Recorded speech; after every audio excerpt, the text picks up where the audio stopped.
ಪತ್ತೆಹಚ್ಚಿದ police ಅಧಿಕಾರಿಗಳಿಗೆ ಹೇಳಿ ಧಿಕ್ಕಾರ. ಕೊಲೆ ಪ್ರಕರಣವನ್ನು ಅಪಘಾತವೆಂದು ಹೇಳಿದ ಇನ್ಸ್ಪೆಕ್ಟರ್ ತಿಪ್ಪೇಸ್ವಾಮಿಗೆ ಹೇಳಿ ಧಿಕ್ಕಾರ.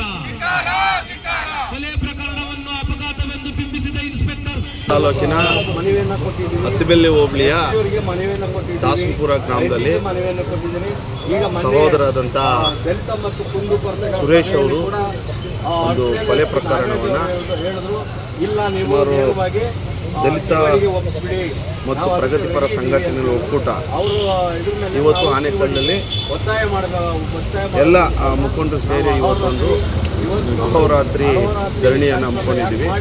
ಇದರ ಉದ್ದೇಶ ಏನಂತ ಹೇಳಿದ್ರೆ, ಒಬ್ಬ ಯುವಕ ದಲಿತ ಯುವಕನಿಗೆ ಆಗಿರ್ತಕ್ಕಂಥ ಅನ್ಯಾಯವನ್ನು ಪೊಲೀಸರು ಯಾವುದೇ ಒಂದು ಇದರ ಬಗ್ಗೆ ಇದು ಕೊಲೆ ಆಗಿದೆ ಅಂತ ಹೇಳಿದ್ರು ಸಹ ಅವರು ತನಿಖೆ ಮಾಡದೆ ಕಾಲ ವಿಳಂಬ ಮಾಡ್ತಾ ಇರೋದು ನಿಜವಾಗ್ಲೂ ನಮ್ಮ ಆನೇಕಲ್ಗೆ ಇದೊಂದು ದುರಂತ ಅಂತ ಹೇಳೋದಕ್ಕೆ ಇಷ್ಟಪಡ್ತೀನಿ.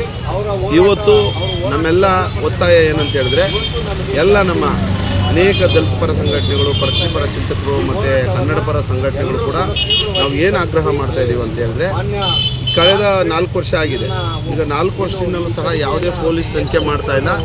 ಇದ್ರ ಬಗ್ಗೆ ನಮ್ಮ ಹೆಮ್ಮೆಯ ಆನೇಕಲ್ ತಾಲೂಕಿನ ಶಾಸಕರು ಇದನ್ನು ಸದನದಲ್ಲಿ ಇದನ್ನು ಮಾತಾಡಿ ಆ ಒಂದು ಕುಟುಂಬಕ್ಕೆ ನ್ಯಾಯವನ್ನು ಕೊಡಿಸುವಂಥ ಕೆಲಸವನ್ನು ಎಲ್ಲ ನಮ್ಮ ಆನೇಕಲ್ ತಾಲೂಕಿನ ಪ್ರತಿಯೊಬ್ಬ ಮುಖಂಡರದ್ದು ಇದೊಂದು ಕರ್ತವ್ಯ.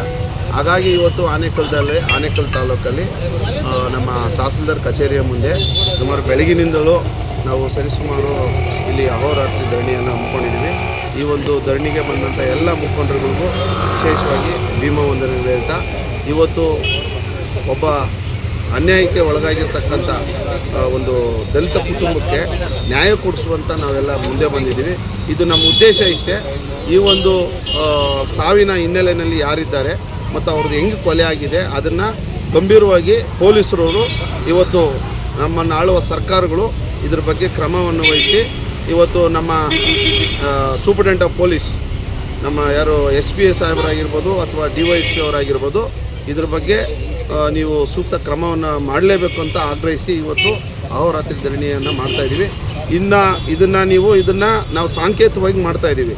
ಇದನ್ನೇನ ನೀವು ಸೂಕ್ಷ್ಮವಾಗಿ ಪರಿಗಣಿಸಿ ನ್ಯಾಯ ಕೊಡಿಸಿಲ್ಲ ಅಂತ ಹೇಳಿದ್ರೆ ಮುಂದಿನ ದಿನದಲ್ಲಿ ಎಲ್ಲ ನಮ್ಮ ತಾಲೂಕಿನಾದ್ಯಂತ ಹೋರಾಟ ಮಾಡೋದಕ್ಕೆ ಎಲ್ಲ ಯುವಕರು ಸಿದ್ಧರಾಗಿರ್ತೀವಿ ಅಂತ ಈ ಸಂದರ್ಭದಲ್ಲಿ ಹೇಳಲಿಕ್ಕೆ ಬಯಸ್ತಾ ಇದ್ದೀವಿ.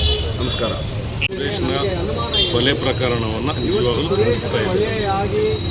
ಇದರಲ್ಲಿ ಪೊಲೀಸರು ಬೇಕಾಬಿಟ್ಟಿಯಾಗಿ ಆಟ ಆಡ್ತಾ ಇದ್ದಾರೆ, ತನಿಖೆ ಮಾಡ್ತಾ ಇಲ್ಲ ಮತ್ತು ಅವ್ರ ಕುಟುಂಬದವರಿಗೆ ನ್ಯಾಯ ಒದಗಿಸ್ತಾ ಇಲ್ಲ. ಹಾಗಾಗಿ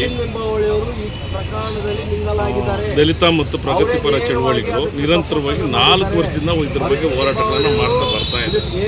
ಹಾಗಾಗಿ ಮುಖ್ಯವಾಗಿ ಇವತ್ತಿನ ದಿವಸ ಅಧಿವೇಶನ ನಡೀತಾ ಇದೆ ವಿಧಾನಸೌಧದಲ್ಲಿ.